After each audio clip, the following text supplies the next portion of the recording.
Welcome to the Crystal Crossings. I am Reverend Paul. So many people today are looking for answers, and they feel the call of the 1111 activation, and they want to know where to go and what their purpose is in life. You know, many people see it on the clocks all around them, 1111. And it's kind of a multi-dimensional bridge, really, between two reality systems. The old reality of duality and the new reality of oneness. 1111 is opening of a portal, so to speak, of dynamic energies.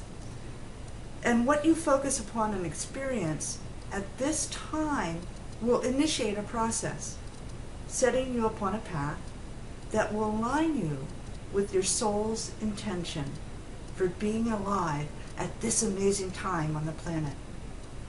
And 11 is a double digit, and it's considered to be a master or power number. And for more about this, you can go to the website at crystalcrossings.com and read all about the master numbers.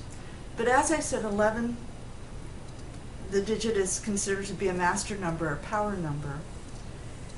And it's kind of interesting if you think about it. Our country here in the United States, so to speak, was born on July 4th. Well, July is the 7th month, 4, number of the day, that equals 11. Pretty amazing. I guess the Freemasons have come full circle in the United States. But anyway, seeing 1111 frequently creates synchronicities and changes in our lives. And it helps us to understand reality and where consciousness is going. And we'll find that we'll attract the digits 11 or 11 around us until we actually understand our nature or the nature of that particular reality. And you also may dream about the number 11. And you'll see it linked with things you do not yet understand. Or you may wake up every night at 11:11. And many associate the 11:11 with a wake-up call, so to speak.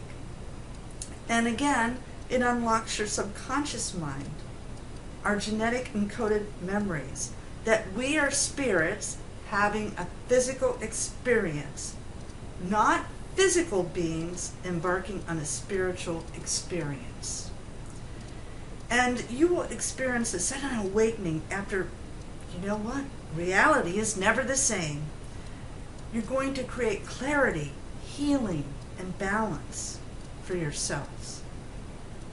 And do not expect others in your life to be on this journey with you, because it's yours alone, as it is for most souls.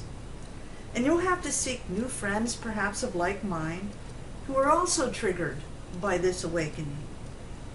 And once you open this digital door, guess what? There's no going back.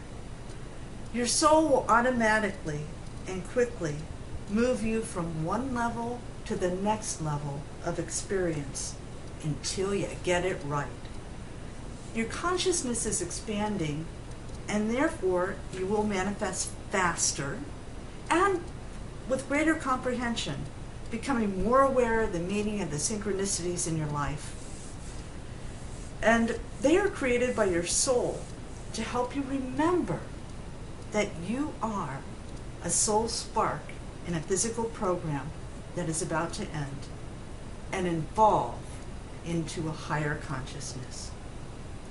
And 1111 does signify the activation of this new beginning. Aquarius is associated with the astrological 11th house, the water bearer, a possibility of entering into the age of Aquarius. The current age of Pisces, the 2 fish, possibly might represent the battle between the darkness and the light for the last several thousand years. Now, of course, there's so much more to this 1111, but let's just leave it at that for a moment, because I want to keep it simple and talk about something else. And one thing, our soul's purpose here is to find joy. Yes, when your present moment starts to feel perfect then you know you are living your soul's purpose. And sometimes I think we make it too complicated. I think sometimes we feel we have to be this or that, yet all we have to do is be joy. And that joy may be caught in one brief moment, just looking at a sunset. But what is important about that moment is you no longer are searching for happiness in the distant past or the near future. Because guess what? It's right here. It's right now, the moment in your heart. And think about it. If you already know you have found your soul's purpose, when you finally stop the silly conversations that go on in your head that say, oh my goodness, if this just happens to me, I'll be happy, or once so-and-so comes into my life, I'll be happy. No, that is not being joyous. Our morning should start off with, I am exactly where I want to be right now. I am creating the world in which I want to live, and guess what? This level does happen once you stop looking around the corner. Living in the present moment is so sacred. Somehow, believing in divine right order helps you to realize that this journey is where you are meant to be, and somehow this makes you reach that emotional state of joy where you are truly connected. And joy is the total product state of total acceptance of your present moment. And unfortunately, so many of us right now cannot feel that joy in their heart. They do not believe they have the ability within themselves to reach that true state of joy, to be demonstrated in all that they do. But guess what? They do have the ability. Oh, and sometimes it's not easy. But if we listen to our own inner heart, we will start to make better choices that will bring us into that joyous state. An interesting point to note is that anger is an emotion. And sometimes, especially at this time of year around the holidays, we see so many people angry. What a waste of energy. However, if you do find yourself in this emotion of anger, do not berate yourself or belittle yourself. Try to step back and recognize where this emotion is coming from. What is the root cause?